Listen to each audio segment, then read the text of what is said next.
महाराज जी, हर युग में भगवान किसी ना किसी रूप में आते हैं। राधा नाम कई युगों से चलता आ रहा है, लेकिन राधा नाम की इतनी महिमा और एक संत के प्रति इतनी भीड़ और श्रद्धा कभी नहीं देखने को मिली, और ना ही केवल राधा नाम सुनकर लोगों को इतनी गति से बदलते हुए देखा है।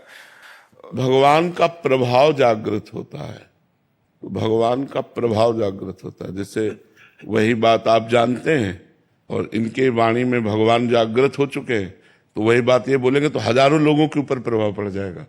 तो उसमें बात भगवान के प्रभाव की है ना। सब में भगवान, तो सब भगवान के ही तो रूप हैं, तो सब भगवान के ही अंश अवतरित हुए हैं, सब भगवान के अंश से अवतरित हुए हैं। अब भगवान जहां जितना प्रकाश कर देते हैं, किसी को प्रकाशित किया 100 आदमी को बदल दिया, किसी संत को प्रकाशित किया 1000 आदमी को, किसी को प्रकाशित किया देश का देश बदल, तो वो भगवान का प्रभाव होता है, वो भगवान का प्रकाश होता है। व्यक्ति का नहीं, उस परमात्मा का प्रभाव है। वो चाहता है तो उस वाणी में बैठ करके जीव का मंगल कराने लगता है। क्या राधा नाम हम ही ने पहली बार लिया? क्या बहुतों ने लिया है, बहुतों ने गाया है, महिमा गाई है। अब उनको यहां से प्रकाशित करवाना है, तो जब बोला राधा तो करोड़ों लोग बोल रहे हैं राधा राधा। उनका प्रभाव है, अवतार नहीं, अवतार नहीं, भगवान का प्रभाव।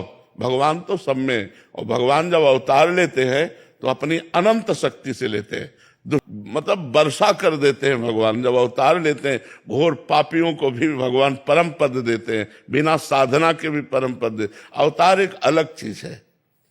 अवतार का मतलब होता है स्वयं भगवान पधारे हैं, तो जहां की जितना प्रकाश हुआ उतना प्रकाशित होने लगता है, तो उसी प्रकाश को लक्ष्य करके हम कहते हैं कि ये तो भगवान ही है, क्योंकि भगवान का प्रकाश हो रहा है। इस लेकिन भगवान नहीं है, वो भगवान का अंश है।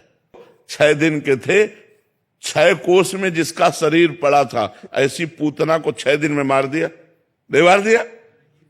अच्छा, अपने को कहा जाए कि 100 किलो अंगुली में उठाओ, इस छिंगुली अंगुली में भगवान ने 7 दिन 7 रात गिरिराज महाराज को धारण किया। तो भगवान है, हम सब भगवान के अंश हैं।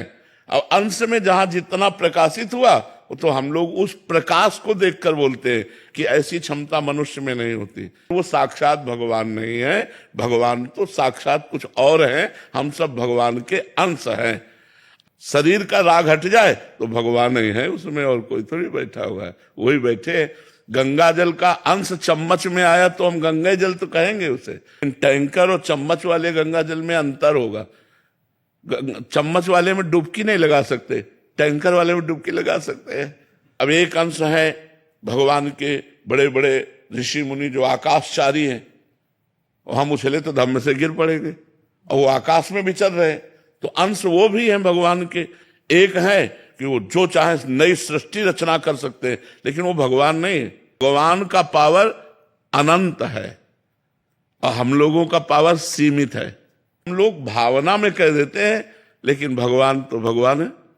जब वसुदेव देवकी जी ने पूर्व जन्म में तपस्या की और भगवान से कहा आप जैसा पुत्र चाहिए, तो भगवान कृष्ण के रूप में पधारे। जब मनुष्य रूपा ने तपस्या की, भगवान प्रकट हुए, तो भगवान से कहा हमें आप जैसा पुत्र चाहिए।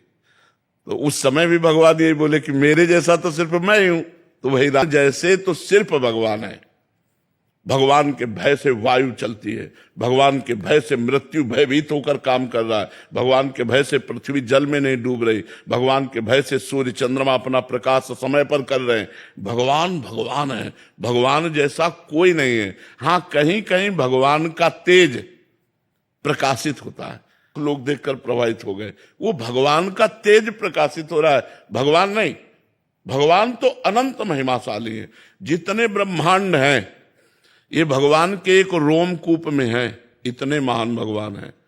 देख रावा माते तिन अद्भुत रूप अखंड, रोम रोम प्रतिलागे कोटि कोटि ब्रह्मांड। जैसे गूलर के फल में दाल ऐसे झुके और उसमें 10 गूलर लगी है, ऐसे एक रोमकूप में 10 ब्रह्मांड, लाखों ब्रह्मांड है। और उस ब्रह्मांड में एक ब्रह्मांडीय मृत्युलोक है, और इस मृत्युलोक में कितने जीव है। अब भगवान की महिमा सिर्फ भगवान का जहां प्रकाश, किसी की वाणी में प्रकाश, किसी के चेहरे में प्रकाश, किसी के भुजाओं में बल रूप से प्रकाश, अलग अलग, किसी के माइंड में प्रकाश, अलग अलग प्रकाश दिए हुए हैं। तो भगवान का ही सब, अब देखो